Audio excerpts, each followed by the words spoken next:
Welcome, patrons, to your exclusive Spoilercast of the Netflix episode of Black Mirror titled Bandersnatch. The reason we wanted to release this was because it was just such an inventive episode of Black Mirror, and we think it's something that Netflix is going to be doing a little more often. This episode is very similar to a choose-your-own-adventure book in which you have to actually make choices that drive and change the story. We'll get into a little bit of that in just a moment, but I want to give you a little bit of a synopsis of the episode in case you hadn't seen it. The year is 1984, and Stefan is developing a computer game based on the book Bandersnatch, a novel where you get to make choices that determine the story. He has an opportunity to take the game to Tuckersoft, a software company, and have them release it. However, the more he works on the game, the more his life emulates the game, where choices being made are not of his own control, and Stefan appears to be going insane. If you're not familiar with Black Mirror, it's not all... There are no happy endings. Things are dark. There was that one time... No. But what about when... Nope, not happy either. And listen, I do encourage people to watch Black Mirror. I think it's a great show. I do just want to start with this. You're going to go into Netflix. You're going to see season 1, episode 1. Don't do it. Do season 1, episode 2 or 3. The nice thing is that Bandersnatch is its own separate thing. That's the best thing about... start with Bandersnatch. That's the best thing about all of Black Mirror. All of Black Mirror is a standalone. Each episode is its own standalone story. But I mean, at the same time, like, if you want to watch Bandersnatch, you don't need to watch anything else. And you just want the experience, which is really nice. I haven't seen the past 2 seasons, so I wasn't lost or anything. There is one episode I think it's actually called the Black Mirror Museum, where you kind of need to see some of the Black Mirror to get it, but whatever. But let's talk a little bit about Bandersnatch. First impressions on let's just talk about the fact that it is choose your own adventure. How did that work for you? Were you happy with that? What was that like? It's really tough to like really have an opinion about like the quality of this because of the choose your own adventure aspect. It's different for everybody. What platform did you use to watch it? I did my Samsung television. And I mean, very fluid, very easy to make the choices and things like that. The experience overall was fun. I mean, honestly, I used to read these like choose your own adventure books as a kid, which, was really cool, getting that feeling back. And even more so, like when you were a kid, and we all did this, and you were reading one of those choose your own adventure novels, and you got to the point where you're like, oh, I made the wrong choice. I died, and I didn't get to the end of the book.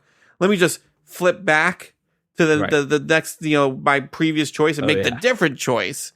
Yeah. This even allows you to do that because there are choices that are going to lead you to dead ends. Right. And what they are really is they're not an actual ending. They're not like, hey, the episode's ended. It's, hey, you made the wrong choice, so go back and do a redo. So I like the fact that it did that as well. The other part too is I tried to watch this on my Apple TV, which again, that has a touch remote. That has the ability to do that. It's not supported on the Apple TV, so I was watching on my Samsung TV, which is Android TV, but it is available on iPhone and a bunch of other platforms. It seems like Apple TV not there. That was a bummer because I like watching things on Apple TV. I like the remote, I like the app, whatever. Mm-hmm. I did like the fact that it was very easy to choose between one choice or another. There is a time limit to do that, and I did not test what happens if you didn't make a decision within the time limit. Like I if didn't it defaulted test that to either. But usually there's one or two choices. There were a few times where it was a little more. There was one opportunity, and this is just from the technical aspect of how was it navigating it before we talk a little bit about the episode. There was a time where you had to put in for one path a phone number, and it's a whole list of 1 through 0, right? All the numbers. Was that easy for you to navigate in that time restriction? Were you able to do that, or did you not get that? I didn't have to put a phone number in. You didn't get that path. Oh, okay, so that's the other part too. Interesting. So this is the cool part about this. No, wait, you got to give me some context then. I will. So let me give the listener some context. There are many paths to the show, and I don't think Brian and I think we shared one ending. We shared one ending. I've done it. I only went through it once, and when I say we got an ending, I mean the episode ended and the credits rolled. I like the dead ends. The dead end would end the episode, but you could go back and make a different choice. It basically told you to go back. Yeah, right. I played through. I got an ending. I got to the credits after a couple dead ends, and I only did that once. I haven't had a chance to go through it multiple times, but I have read a bunch of, spoilers on the different endings and different paths and things like that. But I did not see anything about a phone number. So continue. Very interesting. Before we spoil this, I just want to say I really enjoyed this episode. I thought it was really fun. I like the fact that it was interactive, and the fact that it was interactive was baked into the episode. So it's not just some random thing; it becomes part it got very of the meta. narrative. Yes, it does. But I really enjoyed it. So if you are intrigued by just what we've talked about here, I think we both recommend this episode absolutely to Black Mirror fans. And you haven't seen Bandersnatch, go ahead and go take advantage of it now. Come back. From here on out, we will be talking spoilers. And I want to start with just a really brief, high-level synopsis of the first time you watched it, where it took you, the path it kind of took you down.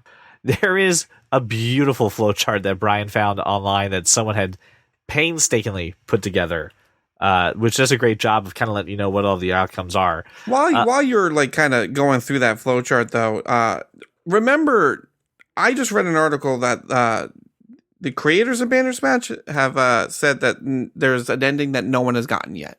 Oh, wow. That was the last thing I read. That there is a secret ending that people have found, and to do the secret ending, you have to do some fuckery. And that there is an ending that no one has gotten yet. I have some statistics that Netflix actually released around this episode, which we will talk about at the end. So listen, this was my path. This is what happened when I first watched the show. No redos, no, I don't like that, I'll go back. This is what happened.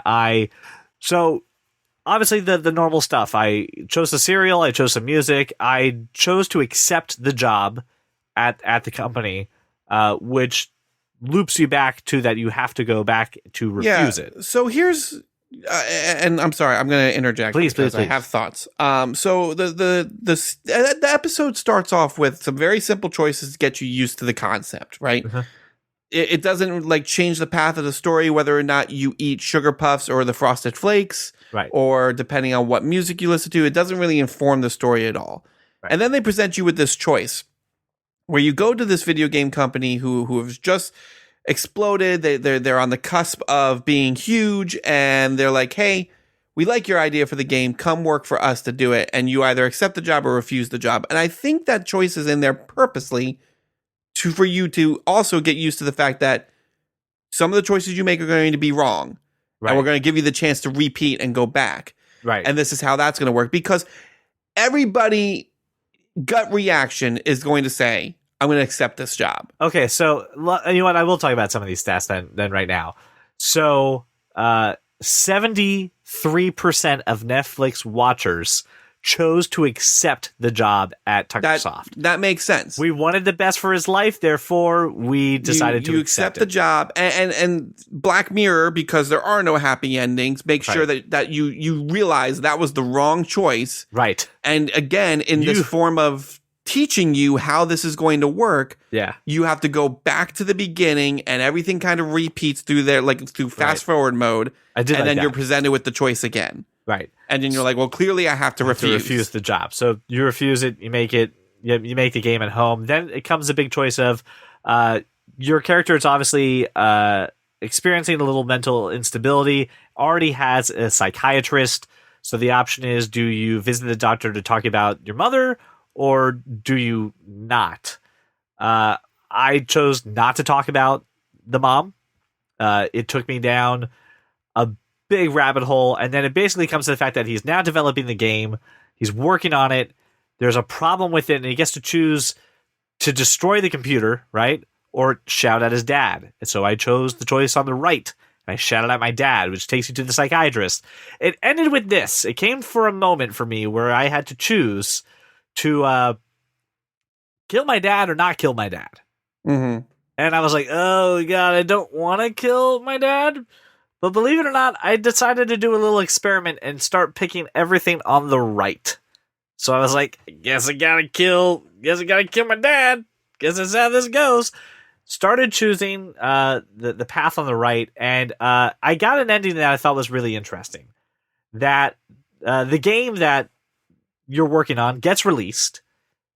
It's moderately successful. However, people find out that you killed and buried your dad in your backyard, and they pull the game after release. It's the closest thing that I've seen to a good ending, to a happy ending. That's the ending I got on my first time too. Although I did. The thing is, like, the pathway was completely different for me. I didn't choose everything on the right.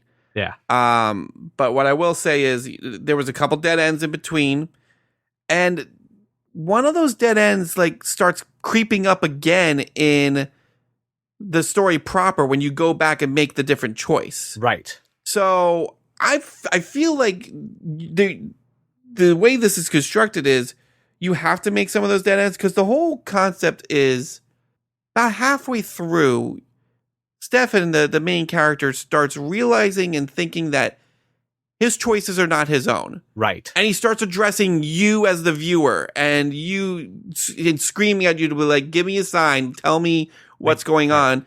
Because he's not just going insane, you are controlling him. Yeah. And at one point he realizes, I'm not making these decisions. Like, it came time to kill the dad, right? And he goes, this isn't my choice. And he says, okay, well, what do I do? Yeah. And your choice is to either chop up your dad's body or to bury your dad's body in the backyard. So whatever choice you choose is a bad one. But, like, it's very interesting how the character, like, starts realizing what's happening. Sure. But the world that he lives in does not know what's going on. They think he's insane. Right. But he's not, because you're controlling him. And, like, that adds an extra layer of, I'm a part of this story. Right. As I'm making this guy do things that he doesn't necessarily want to do. To add the extra meta, there's a part where he's programming on a computer, right? It crashes. And he looks up and he goes, I know you're controlling me. Like, give me a sign. Tell me what's going on. And one of the options to give him a sign is the word Netflix. And if you pick it, it displays it on his computer and it says, I'm watching you on Netflix. Interesting. And he's like, I didn't get that part. He was like, what is I don't understand what that is. What is that? What is that? And then you can either choose to explain it to him or not, right? Completely just ignore that and just stop talking. So I said, all right, let's explain what Netflix is to him. And he goes, it's a streaming service from the 21st century. And he's just like, I don't understand. What is a streaming service? What is it? And then there are no more options. You're just done. So he's yelling, and then her dad says, oh, we got to go back to the psychiatrist. And then you go back to the psychiatrist, and she goes, so you're being controlled by your friend from the 21st century. He's like, yes. For some form of entertainment? Yes. Well, obviously, this is fake. This is absurd, because is your life really that interesting? Do you think this would be good entertainment? And then your options are, you know, like, oh, he thinks about it. He's like, yes or no. And he goes, wouldn't you want a little more action?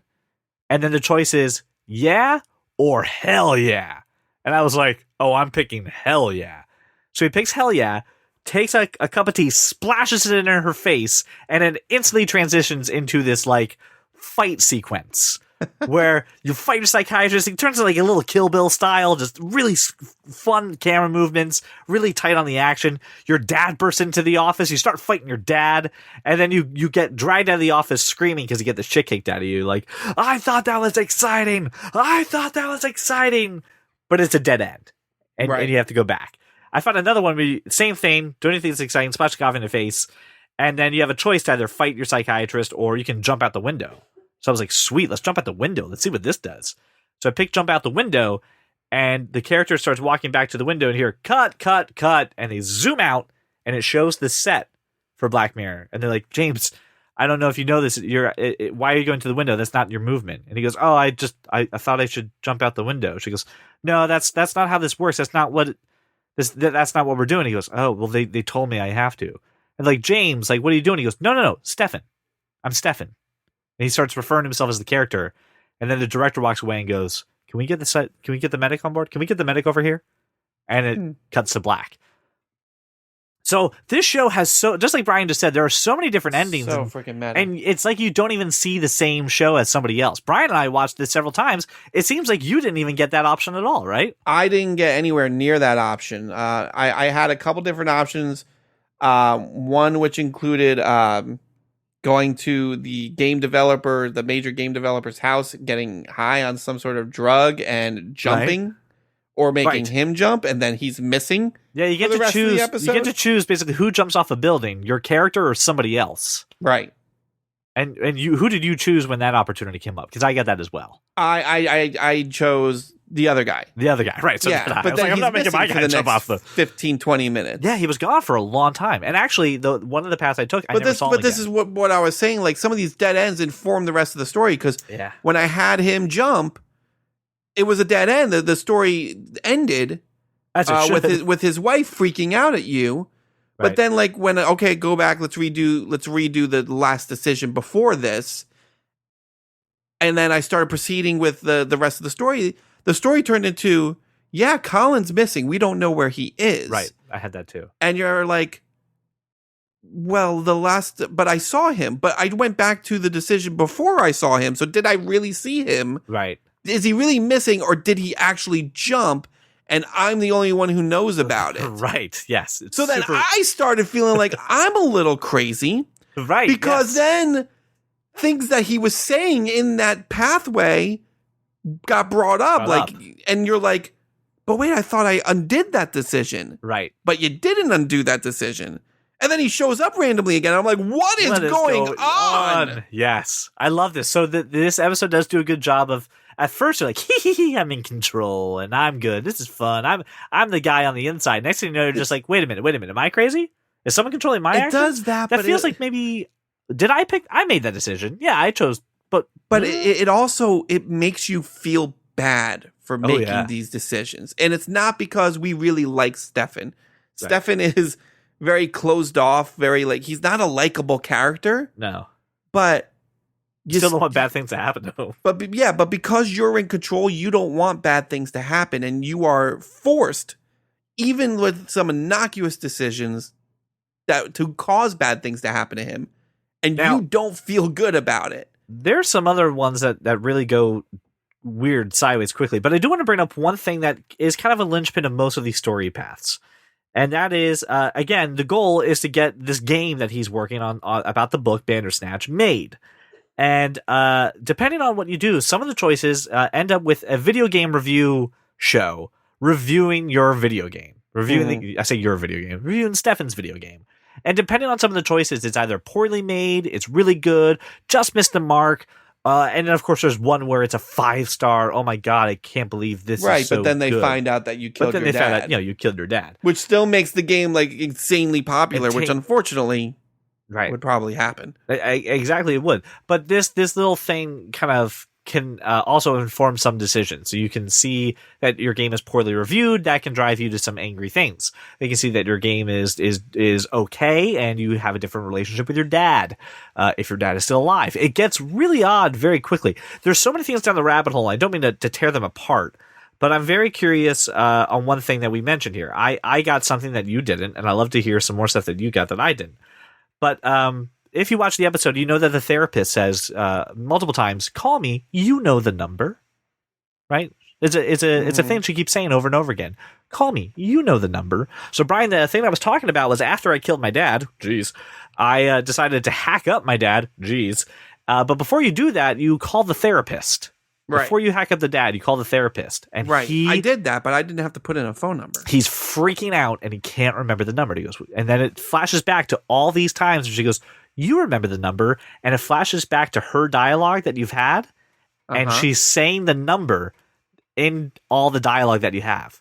2, there's one of us, 5 decisions you have to make. She keeps saying words that are the number, and then you have to put that in order. It was really, really interesting. I wanted to see what happened if I did it under the timeline or not, but I thought that was a lot of fun. What was perhaps maybe the weirdest or the most out there thing that you discovered as you re-explored this episode? So, I mean, there's a couple different things that are out there. There was one part where I went into my father's office and found out that I was under a child experiment, of some kind. Like they used the concept of Pac-Man Yes. as this like covert government operation that means what, personal something control. Yeah, I don't remember. And it's all about and I think it's just person and control, and that's what's supposed to be Pac-Man is Right, about. yes, You're just going through swallowing the dots. You don't know someone else is controlling Right, you. that's something that the game developer Colin said. Colin says that this is like a multiverse. I'm sorry, go ahead. But you're right. But like, I had to put in a password into this safe in this office, and I found all sorts of documents showing that You're the part death of a psychological I'm part of some experiment, psychological experiment. My mom and my dad aren't real; they were actors, and the mother who died is fine. She's living in Liverpool somewhere, and I didn't get that. It was weird. That's but cool. it was a dead end. Right. Because the father catches you, says you weren't supposed to find out, attacks you, and then I wake up in bed and I'm back to the same decision that I had before I got to that place. So it was, there was that. There was after I had Colin jump, his wife coming in, freaking out. She turns into this like demon beast that I was programming into the game and attacks me. I didn't see that either. Yeah, it's there was one too. So you mentioned you go to your dad's safe and you have to enter a password. And because I went to my dad's safe and I talked about my mother previously, I put in the password toy. And the toy is a big thing with the show. And one of the timelines is because you couldn't find a toy, your mom was late for a train. And because she was late for a train, she took a later train, which was later derailed, and she died. Informs the character very deeply. But because I talked about my mom, I put in the password toy. I found the toy. And it allowed me to go back in time to put it underneath my bed. So when my mom says, "Are you ready to go?" and I say, "Yes," but I just have to get my toy, I get the toy. But she says, "Oh, well, that's okay. We can spend some time together. We'll take the later train." And then you are on the train with your mother as it derails. And they don't show that you killed yourself as a child. You killed yourself, but here's the fun part. They cut back to you sitting in the therapist office after you've just got done talking about your mom. And they're like, "Oh my God, he's dead." So it's like Looper, if you kill yourself in the past, in the future, you just stop living in the present. You just stop living in the present. That's exactly what happened. So very interesting. And listen, I don't mean to unpack every alternative ending or anything that was available to you, but I really want to hit upon I really want to hit upon the fact that there is no one way to watch this episode, and you can go down from listen. My goal is to just make a video game.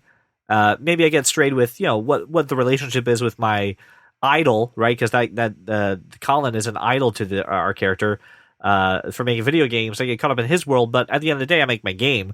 And then you go all the way to there's a demon, and you're being controlled by your parents, and your parents aren't really your parents, and you've got psychological issues, and you need to kill other people, and your game gets released, but it's badly received. Like it usually ends with your game's not bad.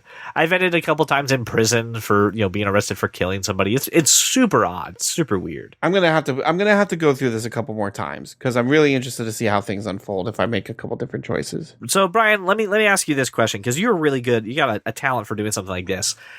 If you're talking to somebody who is interested in this and heard a little of the buzz but isn't a big Black Mirror fan, what would be like your elevator pitch, or what would you kind of do to warn them of what they're getting into? The quick elevator pitch for someone who's never watched Black Mirror is it's a interactive experience where you get to not just inform the story but inform the characters, and no two watches are going to be the same. It's an hour and a half, but you can still get endless replayability out of this, honestly, and if you are someone who likes video games or someone who likes to be in control of certain events, this is an interesting experience for you. Just do not hope for any sort of happy ending. You will not get it. That really is my pitch as well, is that Bandersnatch is a typical Black Mirror episode in which you are watching a very uncomfortable, very dark decisions being made.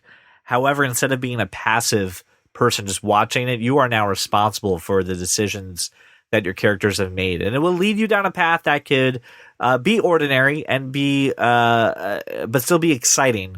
or it could take you down a path that is so dark, so windy, and so twisty that even you get lost and question how you even arrived here. I think, like I said at the top, it's an absolutely wonderful episode. I love the concept, and I hope they do more of this. I think maybe an annual Black Mirror episode where it's choose your own adventure, I think would be welcomed in my eyes. What about you, Brian? Yeah, I don't think this is a gimmick you can just keep coming back to this well and doing it every month. But like, I think once a year is doable, and I think you just have to have the story. You have to you have to have a good story that this kind of lends to. You can't do the same dog and pony show twice, So no, I think this is a great experience. I just think keep it rare, keep it high quality, and it's absolutely ripe for doing more of these. So, all right. So I want to share a few other statistics for this episode that Netflix released. On the biggest day of his life, Stefan's friends, over 60% of his friends, chose the cereal Frosties. So over 60% of Netflix watchers chose Frosty cereal. We already said the fact that 73% chose the job at Tigersoft and chose to accept it. In a very British update compared to the rest of the world, Britain citizens only threw the tea on their computers 52.9% of the time. The rest of the world did it 55.9%. So the British people would reserve a cup of tea. Out of the 5 main endings, the one where Stefan goes on the train with his mom was the path least traveled. And again, as Brian brought up, there are episode endings that people haven't even discovered yet. So here's our ask for you, listener. Go ahead, obviously watch Bandersnatch. You've heard us talk about it a lot. I'd love to hear where you ended. What was your path? What was your experience? And how do you feel about the fact that this was a really cool interactive episode based off a book? I want to hear from you. You guys are wonderful supporters, and I think it's great that maybe we have a dialogue about this episode. So please reach out to us right here on the Patreon page.